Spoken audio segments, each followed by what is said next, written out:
Hi, it's Alaska Granny. Welcome to Granny Camp, which is my Alaska off-grid cabin. I love coming out here in the summer, spending time in nature. It's just my favorite place. I love it.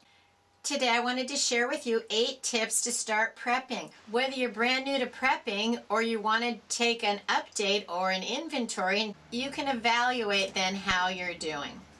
It's very windy outside right now, and for some reason my solar light is going off and on. That's one of the challenges of off-grid living. You can get some of the new gizmos and gadgets, but they may not work exactly to your satisfaction. So the first challenge you want to think about when you're prepping is having enough food. And think of it as the 3 different levels of food storage. You want to have food that you can just open and eat. Beef sticks, dried fruit, something you can just tear open and eat, doesn't require any cooking at all. Then you want to have some foods that you could do a little bit of cooking. Maybe you want to heat up a can of chili, boil a box of pasta, and then you can serve your chili over your pasta if you want. This is chili with no beans. It's got more meat in it, lots of sauce, so it's a great way to have different types of flavors and things that you can use in your recipes. You can also have just a plain old bottle of pasta sauce. You could even cut up your beef sticks into your pasta sauce, and then you have a whole new dinner as something to eat.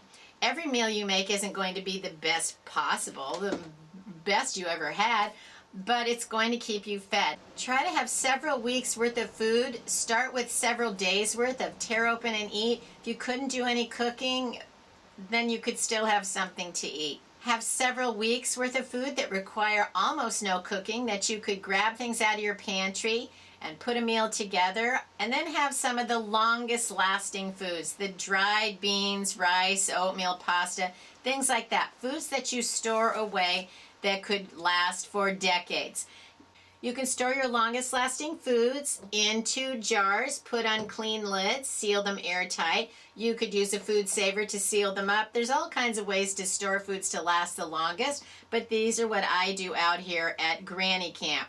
I have easy to prepare long-lasting foods like lentils and rice. Something I've learned is if I store things like, say, tea bags and oatmeal that I use on a regular basis, then I'll use these plastic canning lids. However, these are not appropriate for the long haul because they're not as airtight. I had some different mixes that I stored with these plastic lids, but then after maybe 2 years, the mixes were not good to eat anymore, whereas the ones that I stored with the regular metal canning lids and rings were. So pay attention to that. These are great if you want to store, say, a tea bag or oatmeal and you want to open it out of your pantry and use it on a short-term basis, but don't use these for the longest lasting foods unless you used it and you put a regular canning lid, and then you could put this over it like you were just using a ring. So then it's sealed extra tight. Don't just use the plastic lid because the food isn't going to store and last as long. It just isn't airtight like it is if you use the metal lid. But you can use it as a ring like you would the metal ring, but make sure that you put a metal lid under it. Next, let's think about water. Everybody needs at least 1 gallon of water per person per day at an absolute minimum. Try to stockpile 2 gallons per person per day because you need water not only for drinking, cooking. You'll want to wash dishes. You want to wash your body. You want to also make sure that you stockpile some water for your pets. Plan on your pets needing water for drinking as well.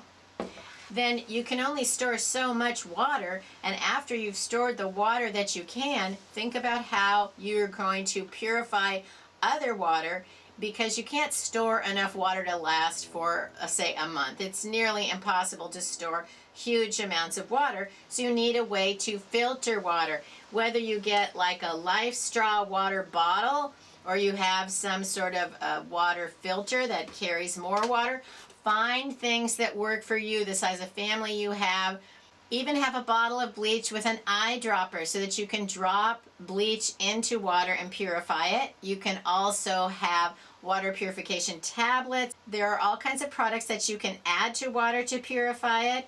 And then there are just filters so that you don't have to add those chemicals. You can filter it through the water filter itself. But you want to make sure that you make water a priority so that you have enough and a way to purify more so that you'll be able to drink what you need. What if you had a power outage? Do you have a way to cook food, boil water? Maybe you want something as simple as a butane stove like I use out here at Granny Camp. Butane stoves are so simple. You drop in a butane fuel cartridge, you lock it in place, you turn it on just like a gas stove, and you can cook on that stove. I like the butane stove. I use it in my Granny Camp. The fuel cartridges are readily available and you can use them to cook any kind of a simple meal. Then you want to have some flashlights with the batteries that go with it. Maybe you want candles, some way to provide light. There are all different ways that you can provide light. You can even go to the Dollar Tree and find all different kinds of emergency lights with the batteries. They're very inexpensive. They have a lot of them, and yeah. Then there's the solar ones. It depends where you are in Granny Camp if this works. When I'm using my butane stove, it stays on, but if I move over here by my bed, it goes off. It's a great little light. Think about also, how are you going to stay warm if you live in a cold environment? Maybe you want some kind of a portable heater. Maybe you want even something as simple as a sub-zero sleeping bag. The more blankets you have, the more clothes that you have, the more layers you can put on, you can certainly make yourself warmer. And if you're in your house and the power goes out so then your heater doesn't work, you can even put a tent in the living room and everybody get in the tent, because then you are keeping the heat in a smaller area, just even your body heat. Say you go to an event that's in an auditorium. When you first get there, it's cold in that room. But as soon as it fills up with people, all of the people radiating their body heat, all of a sudden it can become too warm in that auditorium. So that can happen in your little tent. So there are different options of how you can stay warm, how you can have light, how you can cook. So look over what's available, what suits your purposes, what can you use that can help solve your problems, because there is no one right answer to what's the best stove, what's the best light, what's the best heater. There are different climates, different family sizes, different conditions. So you need to look over what's available, even if you go to, say, Walmart and walk around in the sporting goods, and you can see all the different options.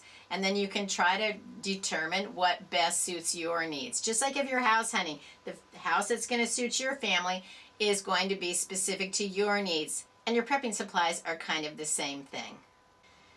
Do you have a bug out bag? If you had to evacuate from your home, you need a 72-hour kit, some kind of an emergency kit that you could grab it and leave. Have some emergency food, have some emergency water, maybe a change of clothes, all the different categories of supplies that you would want. There's a lot of information on what you might want in a bug out bag. Some of them are very specific to survival. The way I have decided to think about it is, if I have to leave my home, I'm likely not going to go out into the middle of the woods and try to survive. I'm probably going to go to someone else's home or to a hotel, some kind of a location that's not going to be in the middle of the woods that I have to build a shelter and build a fire. I'm trying to decide what's likely to happen to me, what are the risks where I live, and what are the scenarios that I would possibly need what would I need in those scenarios. And so think about the scenarios likely to happen where you live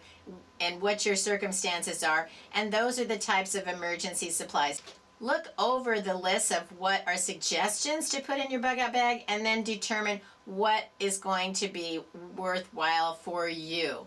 You're going to need a copy of your important documents. You're going to want to have the contact list of the people that you want, and please include a current photo of yourself, your family, and your pets, because if you can show somebody this is the child that's missing, this is the dog that got scared and ran away, you're far more likely to be able to get people to help you. And yeah, keep a copy of the picture of your pet with your family member, then you can show that dog does belong to us. That is our pet. First aid is critical. Have an up-to-date first aid kit. You can always go somewhere like the Dollar Tree and fill in with extra supplies, Band-Aids, gauze, tapes. There are all kinds of first aid items you can find at the Dollar Tree or at the pharmacy, or just go down in the store where they have the toiletries, the first aid, the over-the-counter medications. Look them over, figure out what do you use, what do you need, and have those items on hand. Study over first aid protocols and refresh yourself on things like CPR so that you know what to do if that arises. If someone is injured or there's an accident, that's not the time you want to start looking up, how do I provide first aid for this condition? The protocols are out there. We just need to refresh our memories occasionally so that we have that in our mind of what we need to do. Then get organized. Take an inventory. What items do you have? Where are they located? What are the gaps that you have? When can you fill in those gaps? How can you budget so that you can add to your first aid supplies, your prepping supplies, your food storage stockpile? How can you make sure that you have the adequate type of cooking, the batteries that you need, the water filters that you need? So you see, you make a plan just like anything else in your life. You see, what do I have? What do I need? How do I budget for it? Get those items and fill in the gaps. And before you know it, you will have the things that you need. Prepping is lifestyle insurance. And so you want to have the things that you need to keep your life running smoothly. If you plan that there are going to be emergencies, how do I smooth the way? And those are the items and the strategies that you want to put in place. Learn new skills, how to grow a garden, how to fix things. And you know what? You're going to have failures. Accept failure. We learn from our mistakes. We learn from our failures. I know that I've tried to repair rock walls and it didn't go well at first, but I figured it out after a while through the failures that I had, the challenges. I could keep going and fix my crazy wall. Same with gardening. Gardening is a learning process, and even if you've done it for 50 years, all of a sudden maybe you have challenges. This year there wasn't warm enough in the summer. You didn't have enough water. You didn't get new seeds and your old seeds didn't germinate. There's always going to be challenges and failures, but it doesn't throw us back. It just lets us say, okay, I can learn from this and keep going. And that's how you become a successful prepper. You know there will be challenges, but you're ready to face them and keep going and learn. What is it we say about life? 3 steps forward, 2 steps back, but we keep going. The momentum can keep us going. But expect things to be challenging and there to be flaws in your plan and just things to overcome that we don't want to, but we can. What are we preparing for? We are preparing to live, and as comfortably as possible. Leave it in the comments below. What other tips do you have for us so that we can be best prepared to live? I hope you'll like my video, share it. Please subscribe to the Alaska Granny channel.